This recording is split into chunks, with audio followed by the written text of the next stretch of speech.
Hello, good evening, everyone. We will start this evening's presentation, so thank you. Good evening, good afternoon, or good morning. We have a very international group attending this evening's event, so welcome to everyone here. My name is Michael Pritchard, and I'm Director of Education and Public Affairs at the Royal Photographic Society. The RPS is the world's oldest photography organisation with a history dating back to 1853. We're an educational charity and a membership organisation with the remit of promoting the public appreciation of photography. This evening's lecture and conversation, which is being recorded, is one of many hundreds of talks, practical workshops, symposia and conferences which the RPS organises each year. It's my pleasure this evening to welcome Dr Tom Allbeson, whose book, Photography, Reconstruction and the Cultural History of the Post-War European City, was published recently. Tom is a lecturer in cultural history in the School of Journalism, Media and Culture at the University of Cardiff. He's also a photographic historian, so it's a great pleasure to welcome you this evening, Tom. The plan for this evening is that Tom will talk through some of the main themes and ideas in his book, well illustrated, of course, for around 40 to 45 minutes, after which I will open up the public Q&A. And if you do have questions, please enter them in the Zoom chat and we will pick up with these during the Q&A towards the end of the event. And we should be on for about 60 minutes or so, give or take. So thank you very much, and over to you, Tom. Great, thanks, Michael. Can you hear me okay? Is that all right? That's good. Brilliant, fab. Okay, just 1 second. Great, and that seems to be working. Excellent. Well, it's a pleasure to be here this evening talking about a piece of research and a new book I recently published on photography and reconstruction. I have to confess that it took me longer to write this book than it took some of the bombed cities of Europe to rebuild after 1945. But hopefully I'll be able to give you a brisk run through of some of the key images and genres and some of the key arguments from the book this evening. So without further ado, I'll press on in that vein. So the book is split into 4 main chapters, and I'll roughly follow that structure for the talk this evening before we have questions. So there'll be a brief introduction to talk about the post-war context and the key concerns of the post-war period. Then I'll talk about 4 central examples of what I term urban photography. That may seem an innocuous term. I'll unpack that in a bit more detail in a minute. And then I'll conclude, hopefully drawing some of the threads together to give you a sense of 2 or 3 of the key arguments in the book. So the book covers the period roughly from the mid-40s to the early 1960s, and it looks in particular at Britain, France, and West Germany. So cities in Western Europe. I'm going to do a brief introduction now, and I have to confess this is quite heavy on the history. So bear with me for the next few minutes if your principal interest is in the photography. We'll come back to the photos after this historical interlude. I just want to outline some of the key concerns, some of the key contexts that are relevant to the images we're going to be discussing. So the bombing war. Michael mentions that we've got an international audience this evening, so I probably don't need to unpack this in a lot of detail. We are prone in the UK to thinking about the bombing war only in terms of the Blitz and the devastation that caused in cities across the UK, claiming over 60,000 lives. But of course, the bombing war was a much wider phenomenon than that. In Europe, it's estimated nearly 750,000 people were killed by bombing, 400,000 of them in Germany, which suffered the worst destruction during the period to 1945. But also in France, around 55,000 people were killed in France from Allied bombing. And this was focused principally on Brittany and Normandy, with towns like Le Havre getting 140 air raids over the course of the war, and the level of urban destruction reaching 82%. So this was a major challenge in the post-war moment, the challenge of rebuilding not simply UK cities, but cities across Europe. And I want to look at the ways in which that was pictured and debated from 1945 onwards. So we think of that period after 1945 as the post-war period. But of course, it wasn't a period without conflict. There were, of course, the conflicts of decolonization taking place around the globe.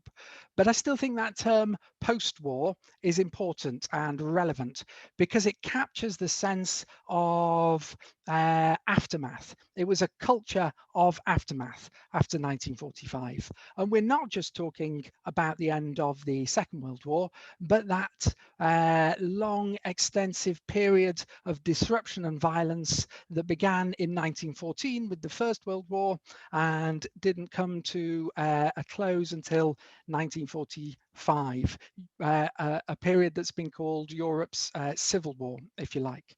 So it's important to hold in mind that notion of aftermath, I think, in the post-war period, to understand that decisions made and debates taking place were very much informed, shaped and influenced by the conflict that had preceded 1945. After the 1940s, of course, the Cold War becomes a prominent concern as well. And we need to factor that into our understanding of culture in general and photography in particular in the period from let's say 1947 onwards. And that happens to be the period in which Reconstruction in Western Europe really gathers pace. So that's important to hold in mind as well. That division of Berlin, of Germany, and of Europe along ideological lines. The Cold War has been referred to by Marshall McLuhan as an electric battle of information and images. So you get in that pithy phrase a sense of how important photography was in the cultural Cold War, the battle that raged not on a particular territory, but across mediascapes. And we want to hold that in mind as well. Right, and the next key term, perhaps to bring us to the end of this historical mini lecture, is reconstruction. So if we grasp the impact of the bombing war, of the post-war label, and of the ideological tensions of the Cold War, we can understand then that reconstruction after 1945 was not simply a case of rebuilding damaged cities. As well as being an architectural project, it was a social project, a psychological project, and a political project, particularly in nations like France, which had been occupied, and West Germany, which obviously had had total regime change. So a major theme in my book, if not the major theme, is how urban space and modern architecture was granted a particular currency, a particular meaning, a particular significance in the post-war period through the circulation of photography. Right. And these are key terms that are relevant to all of those issues I've just outlined. Commemoration, looking back at what had been lost and what had been sacrificed. Modernization, looking forward to the sorts of cities and societies that people wanted to rebuild in this post-war period, because there was a real sense of doing things differently, how things could not return to the way they were prior to the Second World War. And the importance of democratization is also relevant as well. There was a change in the nature of the social contract in a country like Britain with the establishment of the welfare state, which is in a sense, a process of democratization. And then obviously at the other end of the spectrum, with the collapse of the Third Reich and the recreation of a public sphere and political institutions in West Germany, aided by the Allies, you've got, from the ground up construction of democracy. And this all takes place in the context of the Cold War, in which the idea of Europe is key. The European project gets going, and we'll see that photography circulates across national boundaries in this period, showing the French to the British and the British to the West Germans and the West Germans to the French. There is a real dynamic European visual culture that can only be understood in that context of post-war and Cold War. Right, okay, grand. So now onto the photographs. I've laid the historical foundations, and we can start to think about why photos were important and which photos were important in this moment from the mid-40s to the early 60s. So photography was vitally intertwined with the public information and propaganda effort on all sides in the Second World War. This guy here, Francis Williams, if you don't know, former editor of the Herald, a member of the Ministry of Information during the Second World War, and public relations consultant for Clement Attlee in post-war Britain. He encapsulated the importance of photography in this quotation from a post-war book, showing how vitally important photography was in public information campaigns in the war. And you may well have seen some of these examples at the bottom right. Ministry of Information photo histories produced during the war. That one, Bomber Command, I think was seen by up to 10 million people, and they're still on shelves up and down the country today. So photography in the war had been crucial, and photography in the post-war period also proved to be central to public debate.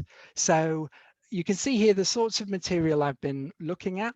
The work I've been doing is not really biographical, it's not political, it's not institutional, it's a cultural history in the sense that it looks at the way in which the built environment was represented in the crucial years of Reconstruction in a host of publications, transcending publication formats. So we've got pamphlets, we've got leaflets, we've got coffee table books, we've got weekly photo magazines, and transcending a range of genres. So we've got architectural photography, photojournalism,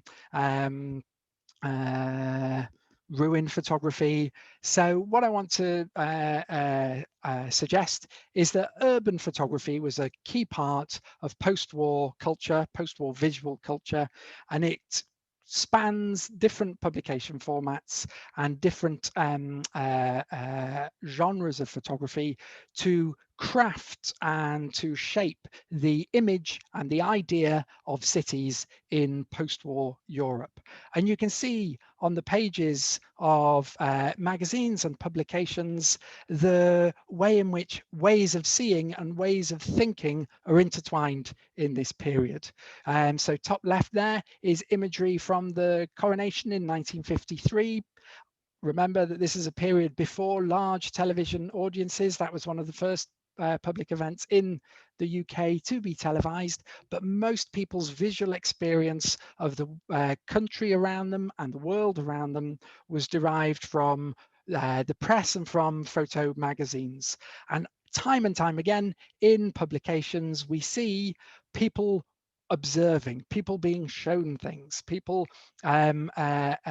looking at whether it's, you know, a model regarding town planning in one of the vitrines on the Kurfürstendamm in central Berlin on the bottom left there, or the Queen herself being shown Coventry Cathedral as a model by architect Basil Spence on the bottom right. There was a real dynamic sense in which people were being taught how to see, how to look, and how to think about the challenge of cities and post-war reconstruction in the post-war period. And so that's the intro I wanted to give you, the context, if you like. And now I want to run through the examples that structure the book. The first one is photo books of the post-war period that look at the ruined cities in the wake of the bombing war.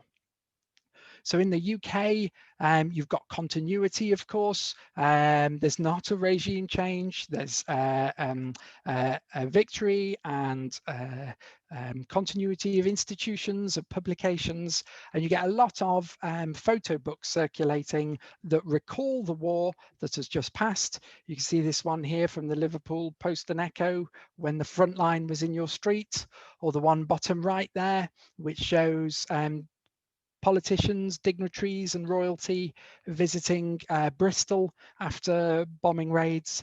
And again, we've got that witnessing. We've got people seeing world events as they unfold in their neighborhood. And we've got, you know, representatives of the state, whether they be politicians, ministers, or members of the royal family, observing what had happened, talking to people about their experiences. And so these images are used to bring together the experiences of civilians and soldiers after the war, and also of the capital, London, where obviously, you know, 2/3 of the deaths were experienced, and the regional cities where another 20,000 people died during the Blitz. So there's a real effort to knit the nation together, which follows from that took place during the war, catalyzed by the work of the MOI, but also undertaken by the press.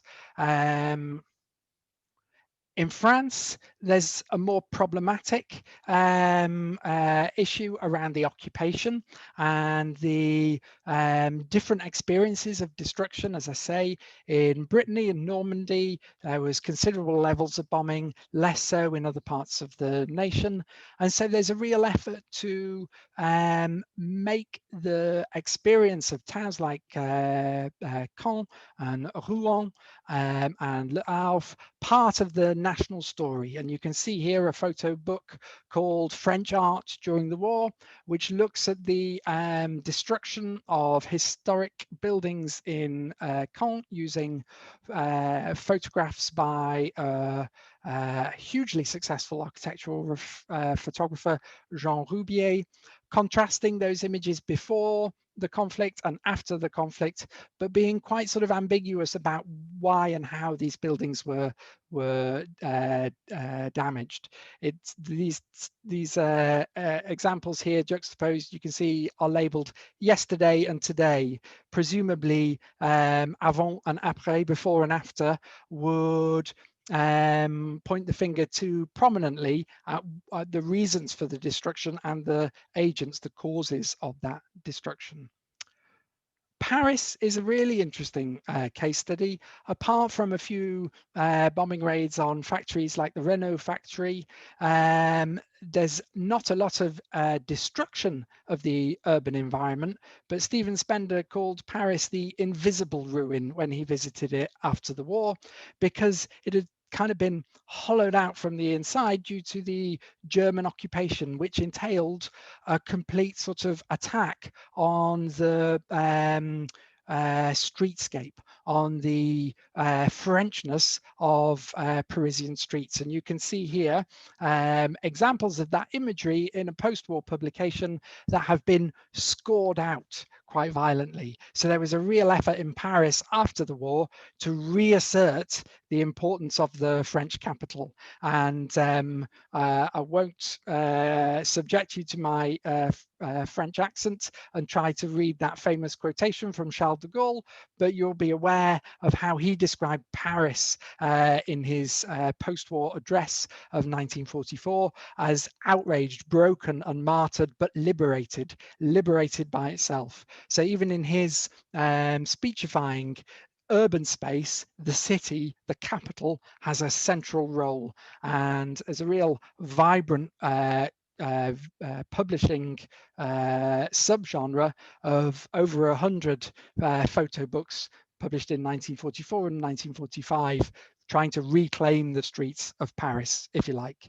In Germany, it's a lot more complicated. Obviously, the level of destruction and the fall of the Third Reich, the imposition of licensing requirements by the Allied forces, And so you don't get the same circulation of ruin imagery in the Western Allied zones, but you do get a recirculation of historic imagery of the built environment, a sort of melancholy reflection on what has been lost, but also a kind of harking back to the period before 1933. And, you know, we can talk, if you like, about how problematic that publishing format might be, the VSVA photo books, which you know, come from a long-standing tradition in Europe of concerns about urbanization and industrialization, but of course have a particular meaning about which Hannah Arendt was very critical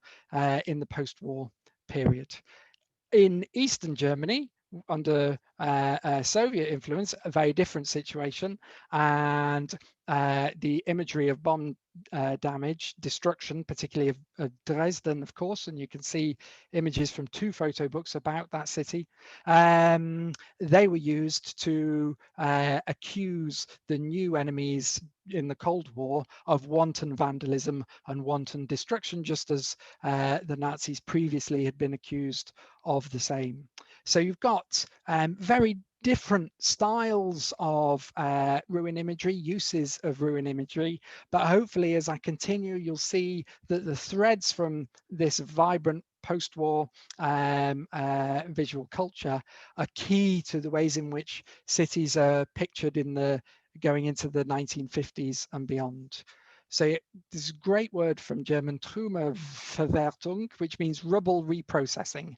And in a sense, the images of ruined cities were reprocessed in the post-war period to help craft new communities, new audiences, whether that be, you know, helping to knit back together the French nation following occupation, or to establish a new democratic public in West Germany. Photos were very purposefully used, and the photo book, with its association with, you know, memory and longevity, was really key to that. All right, grand. Well, hopefully I'm not moving at too fast a clip. I want to move on now to architectural imagery and the housing question. So there was, prior to the Second World War, a really strong visual propaganda effort around modern architecture. Coming in the interwar period, you get such popular exhibitions like that at the Museum of Modern Art in New York, which coined the phrase the international style to refer to that kind of pared back architectural style that emerged in the interwar period. But it's not until the post-war period that there's really wide-scale implementation of that style. And I would like to suggest that photography plays a key part in the uptake of modern architecture in the post-war period. Modernists were almost willing levels of destruction that were brought about by the war, enabling the redesign and the remodeling of city centres, and housing blocks were central to that. And one magazine, one journal that was central to that campaign was the Architectural Review, which launched a crusade, if you like, to try and get people to appreciate the visual pleasures that were possible in Europe after the Second World War by melding, by joining the historic built environment, be they, you know, extant buildings or ruined churches, with a new modern built environment. And architectural photography and the pleasures that it offered through the focus on the detail or the frame within the frame provided a real driver for the sense in which modern architecture in the new cities could be a source of pleasure and enrichment for everyday life. It might be hard now to envisage that zeal when we look at urbanized cities in the 21st century, and we look at the sort of nature of high-rise living nowadays, but there was a real enthusiasm for it because of that context I outlined earlier about how things had to be different. They had to be organized differently, but central to this was they had to look different, and people had to look differently at the urban environment.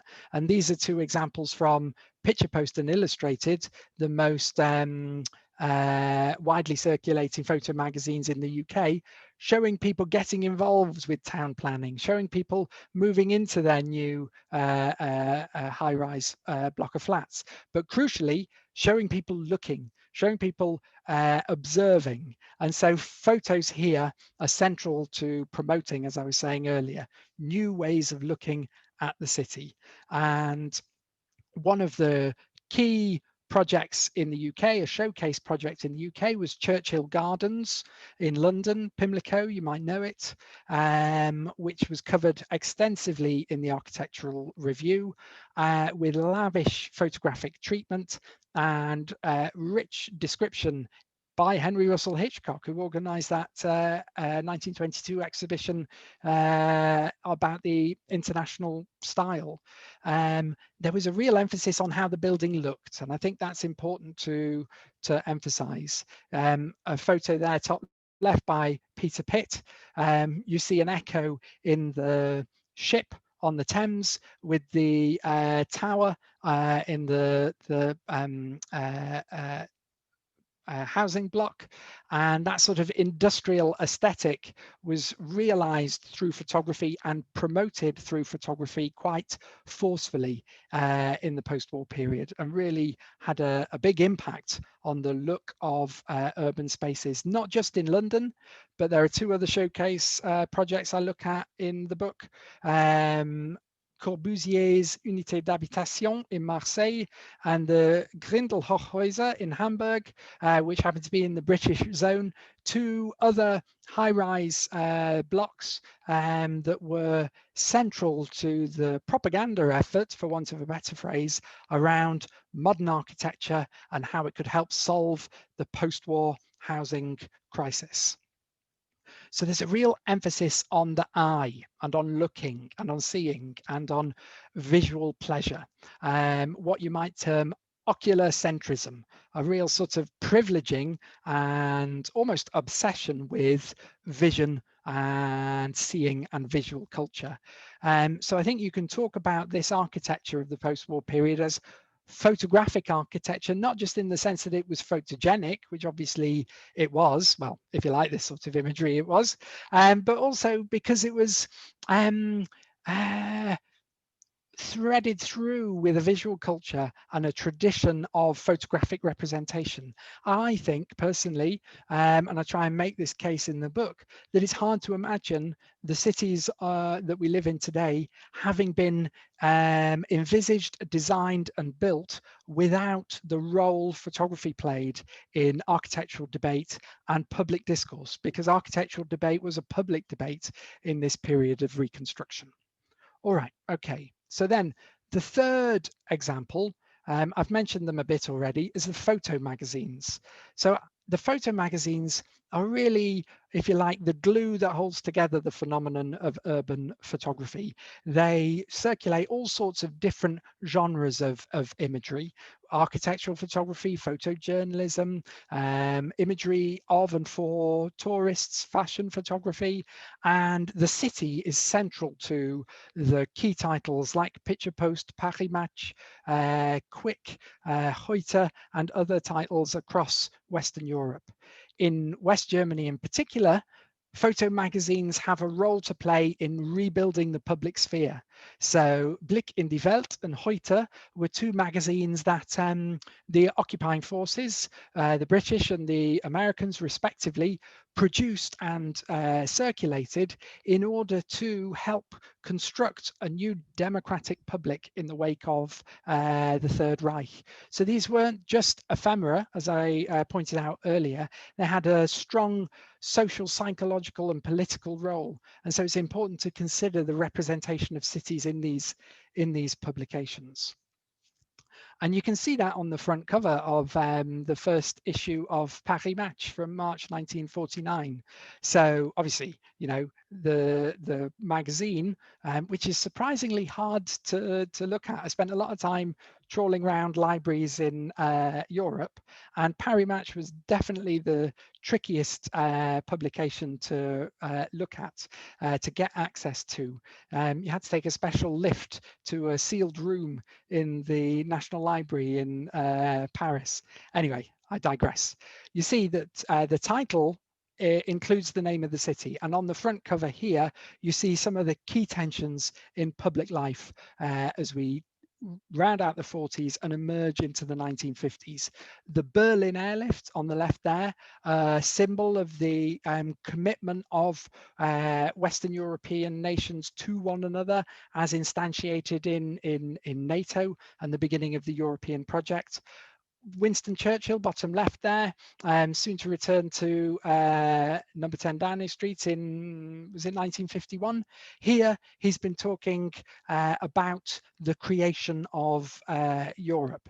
You'd be hard pressed to appreciate this if you'd been listening to the Brexit debate in Britain over the last 5 years, but Churchill was an advocate of the European project, although he didn't necessarily see Britain playing a large part in it.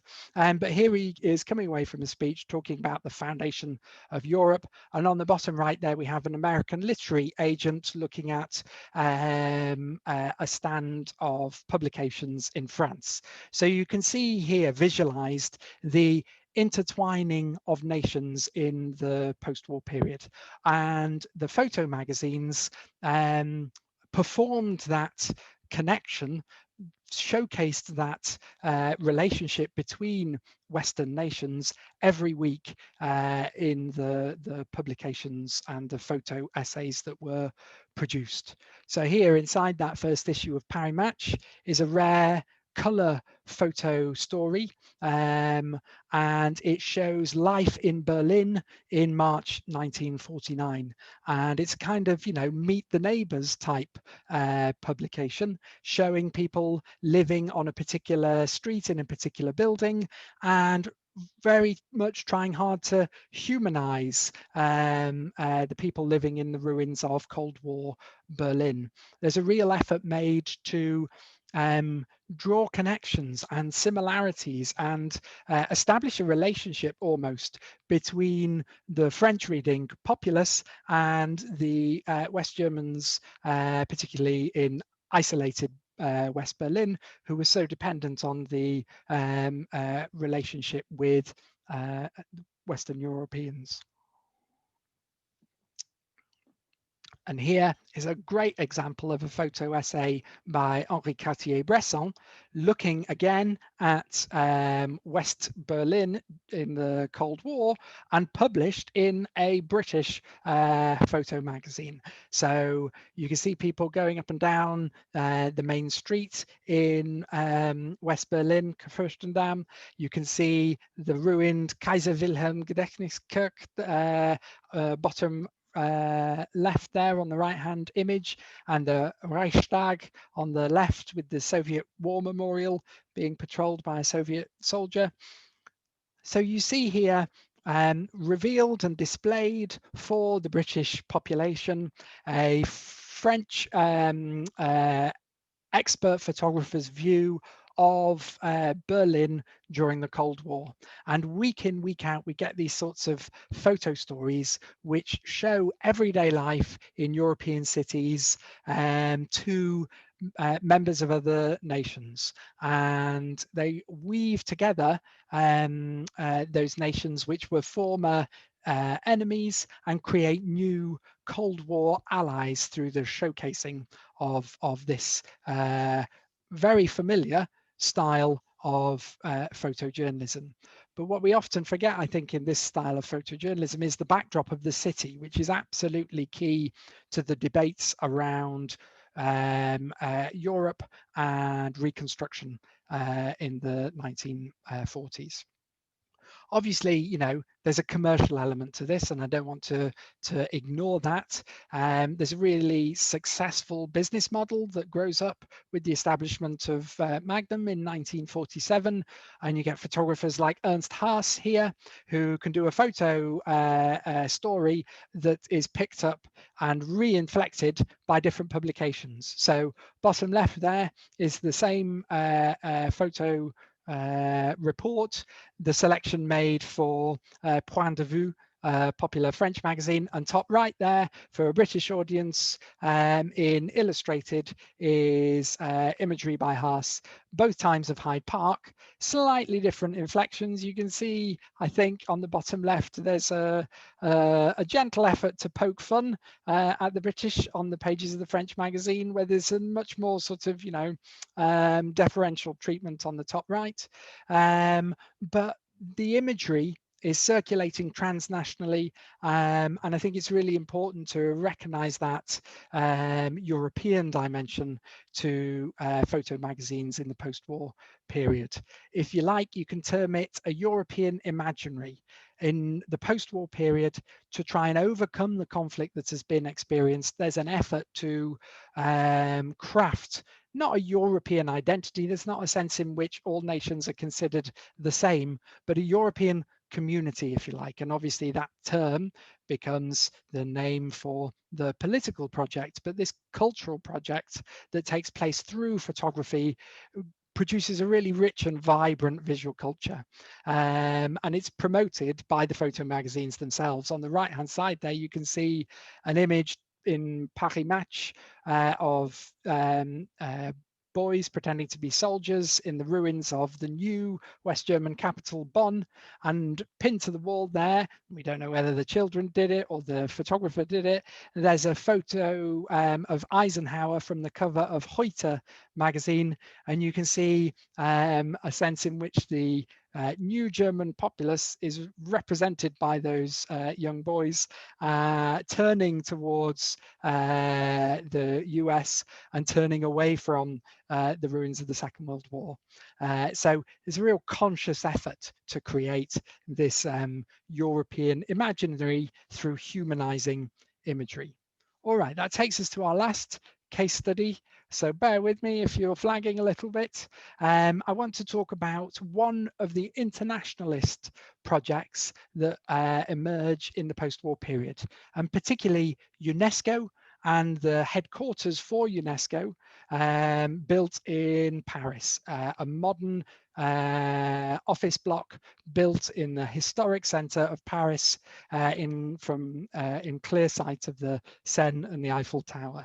So UNESCO, of course, established to create the foundations of peace in the minds of men, presumably women as well, although they're not explicitly mentioned in the Constitution.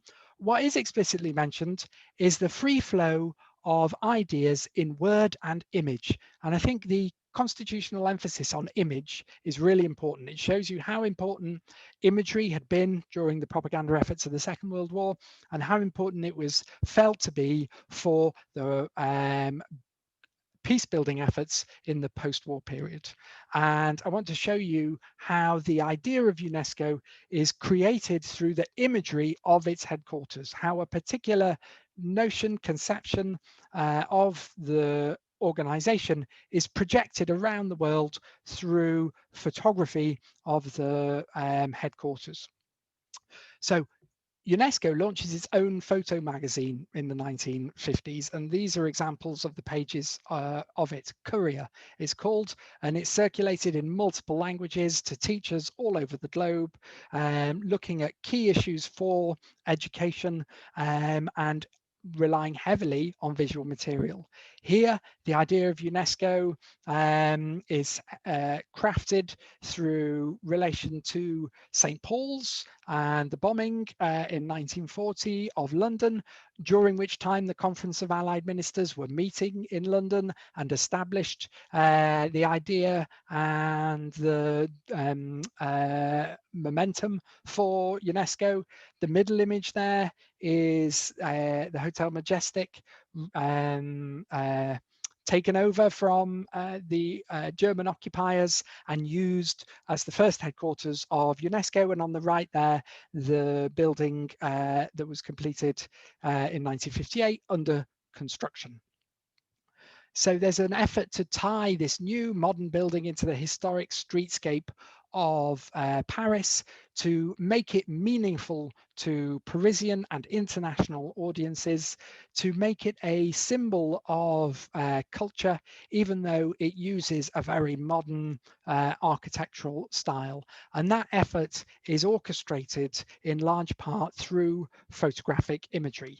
You can see imagery on the right there of the UNESCO headquarters next to the Eiffel Tower, and a close-up next to Les Invalides, behind which the UNESCO headquarters was constructed. I love this double page spread, which shows on the bottom right the abstract obsession of architectural photography in the period. You see the way in which the three-dimensional space has been compressed into a really strong and dynamic image of the UNESCO building. On the bottom left there is the naturalized French citizen, originally Hungarian, Brazai, who's a renowned photographer and who's produced a photo mural for the UNESCO headquarters. He's sitting in front of that. And the right-hand side there is a leafless, presumably a plane tree, on one of the Paris streets, being used as decoration, for if you like, for the simple facade, plate glass facade of the UNESCO building. So on the right, you see modern architecture made aesthetically pleasing through photography, and on the left you see modern architecture decorated, enhanced with photographic murals. And so you can see, not murals, sorry. You can see the interweaving, the interpenetration, if you like, of architecture on the one hand and photography on the other. So you get a really strong sense in which the debates that are taking place are never free from the image and photography and its way of picturing the world and making the world meaningful. Here's another great publication, a photographer you may know if modernist photography and architecture interests you. Lucien Hervé, also Hungarian, also a naturalized French citizen, showing the movement of Europeans around the continent in that period. I love the way that the building in its in and of itself frames the urban streetscape. It creates pictures, if you like, already without the photographer being present. And then Hervé creates these really strong dynamic compositions with a frame within a frame, showing how the UNESCO building pictures the world around it and ties itself into the historic streetscape. So there isn't that tension in this period between historic architecture and modern architecture that we so often feel and see as we walk around cities today, potentially. So yeah, that was my final case study there, the photographic monuments. I also look in the book at the Kaiser Wilhelm Gedächtniskirche, which I've also mentioned, and its role in tourist discourses in West Berlin, and Coventry Cathedral, of course, and its role as a sort of focus for peace building initiatives. So if I can segue quickly to the conclusion, the book finishes at the start of the 1960s when you get the building of the Berlin Wall, and the cover image there for the book and one of the promotional images for this talk is probably worth stopping on before I finish. It's of the Kaiser Wilhelm Gedächtniskirche. It's reflected here in a shop window on the main shopping street of Berlin. And you can see here how important visual culture and photography in particular is. This is a propaganda leaflet produced to show the rest of Germany and the rest of Europe how important Berlin is as a frontline city in the Cold War. But you also get a sense, and this critique grew in strength in the 1960s, of potentially how superficial this culture was, with that reflection in the shop window. Berlin itself was considered the shop window of Western Europe during the Cold War. But there is a sense in which, you know, if you scratch the surface of this image, questions quickly pour in about the meaning of this visual culture, how it's constructed, and the ideologies that lie behind it. All right, I can talk about that in more detail if you wish in the questions. The key conclusions for the book are the importance of the image of the city in shaping ideas of Europe in the post-war period, how, you know, it was not a moment of looking forwards or backwards, but of looking both forwards and backwards, remembering what has happened and with a view to doing things differently in the future. And I make a case in the book for the importance of this sort of visual history to understand how visual culture shapes ideas and drives debate and informs decisions. And that's not just a problem for the past, it's a problem for the present. I'm always struck when I look at it, this official souvenir book from Ground Zero in New York, the role that photography plays in our memorial culture in the 21st century is just as prominent, forceful, and important as it was in the middle of the 20th century. All right, I've run on a bit there, for which I apologize, but I'm happy to answer any questions that you might have. In my defense, it's quite a lengthy book. Thanks very much. Thank you very much indeed, Tom. That was absolutely fascinating. So I'm going to have the pleasure of starting the Q&A. I've got a whole raft of questions here, but what I'd like to do is just pick up on a couple of them and then hand over to our audience. So if the audience does have any questions, please drop them in the chat and I'll relay those to Tom shortly. I want to just pick up on a couple of different things. You mentioned the Ministry of Information in the first part of the presentation, and I wondered if you could just talk a little bit about how important the state was against the private photo magazines. Was the state in Germany, West Germany, France, and Britain instrumental in driving the use of photography to reinforce its messaging, or was it a combination of state versus private? Absolutely, the state was key, was vital, and not just within national borders, but also across national borders. So, you know, the Central Office of Information had a role in the UK, but also, you know, particularly in that period up to the establishment of the Federal Republic of Germany, Allied information officers were key in shaping the public debates and visual culture in Germany, but also in France. You know, in the immediate post-war period, the Ministry of Information produced a photo magazine for France called Cadran, just as they produced one for West Germany. They used photojournalists who weren't employees of the state and used that imagery, but there was a real sort of close relationship, as there had been during the war on all sides between industry and the state. So too was there in the Cold War, post-war period. Now, obviously, it's not a state of war in the same sense. So, you know, in the Ministry of Information in Britain during the Second World War, you had newspaper editors working, and J.M. Richards, who edited the Architectural Review, worked at the Ministry of Information during the war. So there wasn't that same close relationship.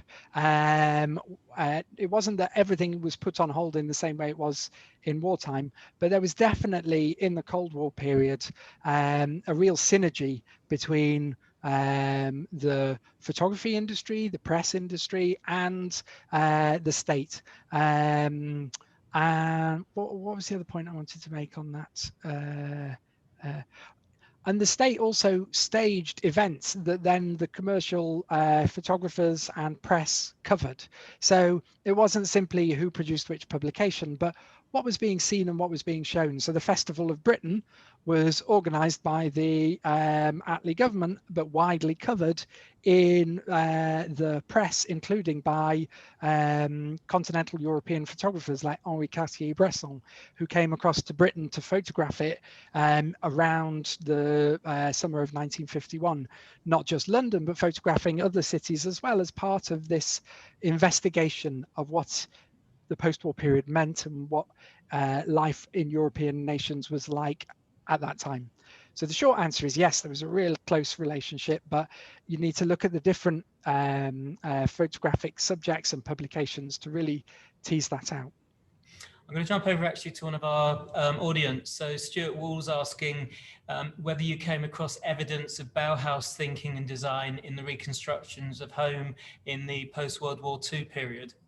So I think there are different ways in which the Bauhaus legacy is influential in the post-war period, and I think it really is on a number of levels. So, you know, on a biographical level, Gropius goes from Germany to the States, but returns to lecture in Germany after the war. Ideas that were being promoted in interwar Germany are planted and nurtured and blossom, to take that metaphor to its logical extreme, in the US in wartime and in the post-war period, and then are transplanted back to post-war Europe through various sort of routes of influence and exchange. So the same thing happens with photography, interestingly enough. Interwar Germany is, you know, as you'll all know, a really dynamic, innovative center for technology, for styles of photography, for publication formats. And then a lot of people disperse. You might know Michael Berkowitz's book about photography and Jews in Britain. A lot of people disperse because of persecution, come to the UK, come to the US, and then a lot of those forms of photography, like the forms of architecture, are re-imported to post-war Europe through these personal biographies and institutional connections, because a lot of the people leaving interwar Germany play a key role in culture and debate in terms of architecture, the visual arts. Think of Pevsner in the UK, Vorburg. Yeah, so in short, there's a great deal of Bauhaus DNA in the post-war reconstruction of Europe, but it's kind of goes a roundabout route and is spliced with other influences. So you don't get neat Bauhaus constructed in post-war Europe. It's mixed with the wartime debate, in which architecture was a key theme, key thread, and the influence of the UK and the US. Okay, we've got other questions coming in before it comes back to me. So Adrian Hoff is asking, well, he's saying that in the late 1990s, I visited a number of small towns in the former East Germany. Here there'd been little post-war reconstruction apart from plain functional concrete flats to replace bombed buildings. It seemed that only then, circa 1998, that post-war reconstruction was beginning, effectively a post-DDR reconstruction. Have you said anything about this in your book, and how have the two rebuildings differed? I haven't, I'll be honest. The book looks at the period from the mid 1940s to the early 1960s, and that was almost more than I could handle in and of itself.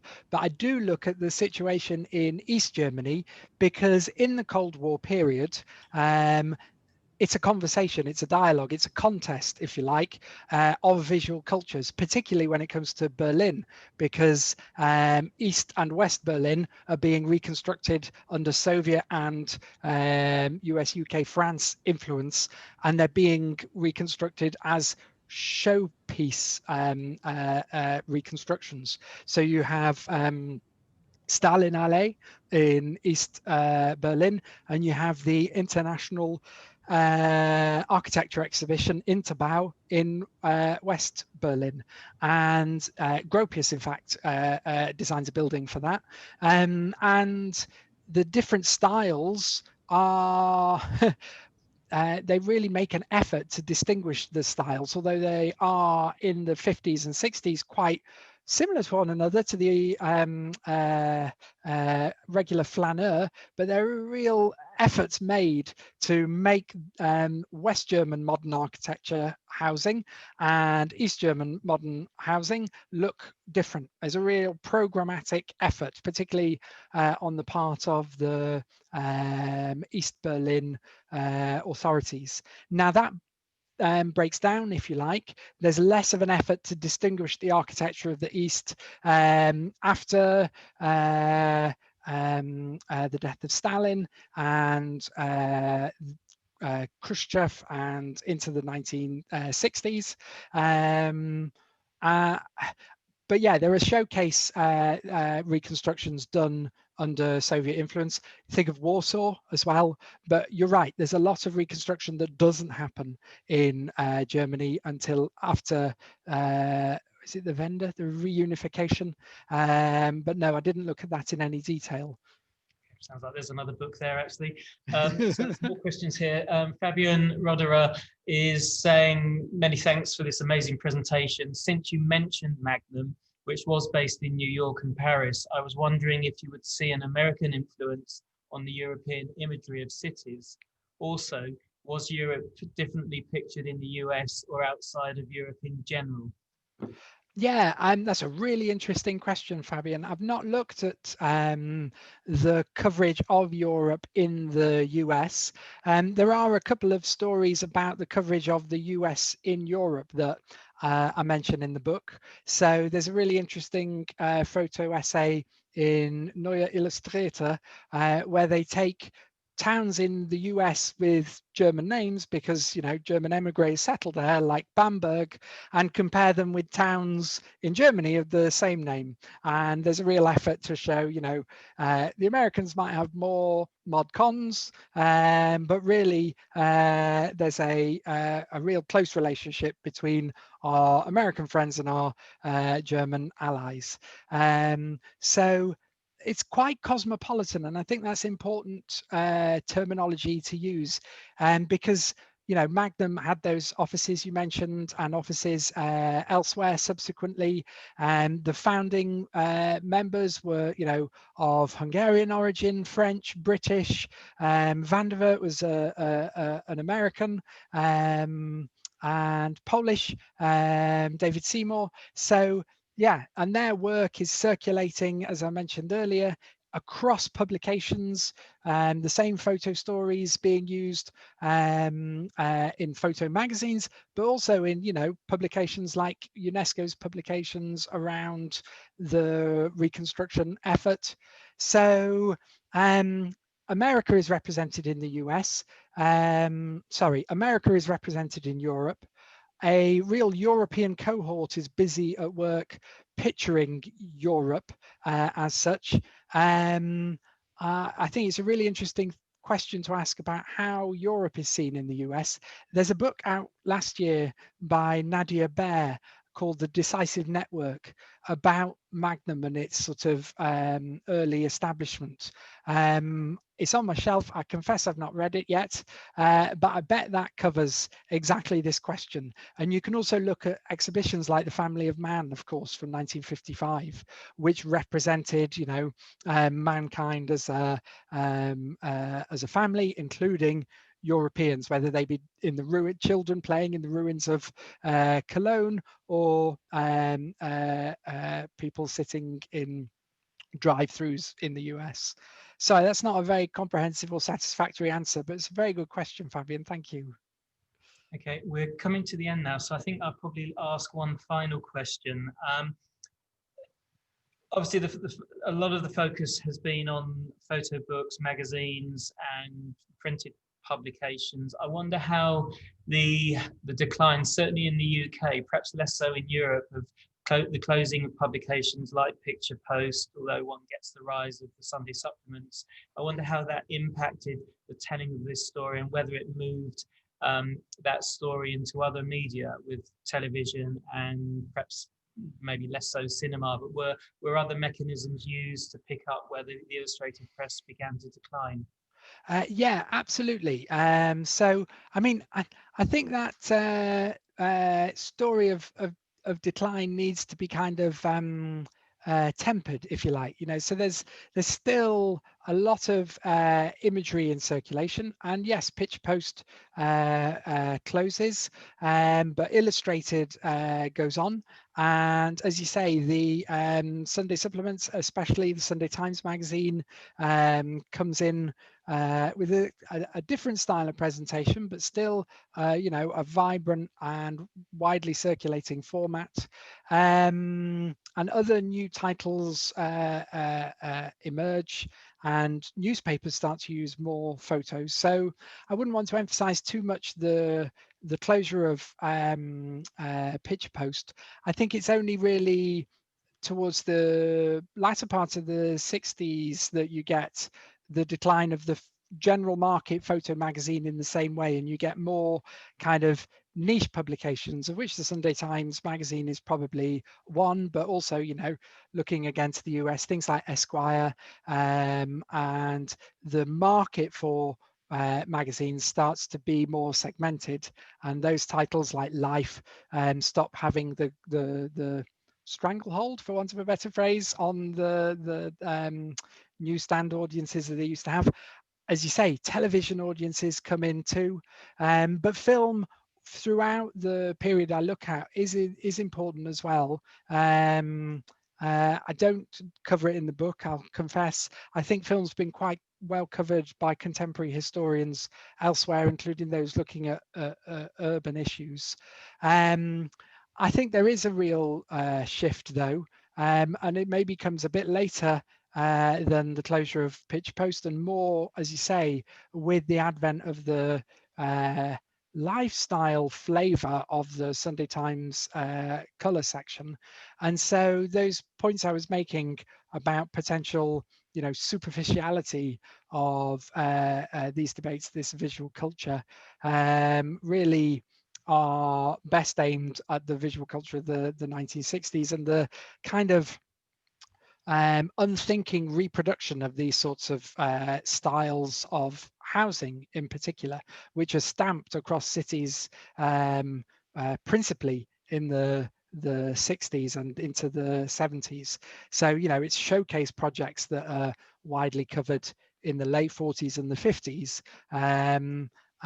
And they really catalyze the vogue for high-rise construction, as do various forms of, political and commercial incentives. I'm going off on one, but I think, yes, there's a real shift in the market for photojournalism. Television, of course, comes to play more and more of a role.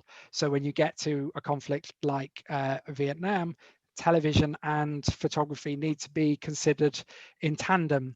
But at this point, between 45 and 1960, I felt there was a real absence of research that drew together the different sorts of imagery that made sense of the urban environment in the wake of the war and with the advent of the Cold War. TV audiences weren't considerable for this topic. Film had been covered, so I wanted to really zero in and think about what photography contributed. The photo magazine was key. Propaganda pamphlets on all sides were relevant. Commercial photo books too. But yes, if you were to look at this over a longer period into the 60s, you'd need to interleave that with discussions of cinema, not least of all cinema like Kubrick's Clockwork Orange, which takes modern architectural backdrops as part of its dystopian vision of the modern world, no longer utopian like UNESCO was trying to promote. Thank you, Tom. I appreciate that. It's been a really interesting and enlightening talk, lecture. I think that I think it's been accessible, which I think has been really important. And thank you to our audience for joining us this evening. For those of you who've had your appetite whetted, then this is Tom's book, and we will recirculate the discount code, because if you'd like to buy a copy of the book, with the link to the recording that will go out tomorrow. So again, Tom, thank you for sharing your knowledge and your expertise. Congratulations on what is a wonderful book. I'm about halfway through. There's a lot to read there, but there's some wonderful imagery. So congratulations on the book, and I hope we can welcome you back when you produce your next book. So thank you. Good evening. And thanks, Michael. I really enjoyed it, and thanks everybody for listening. Okay, good night, everyone.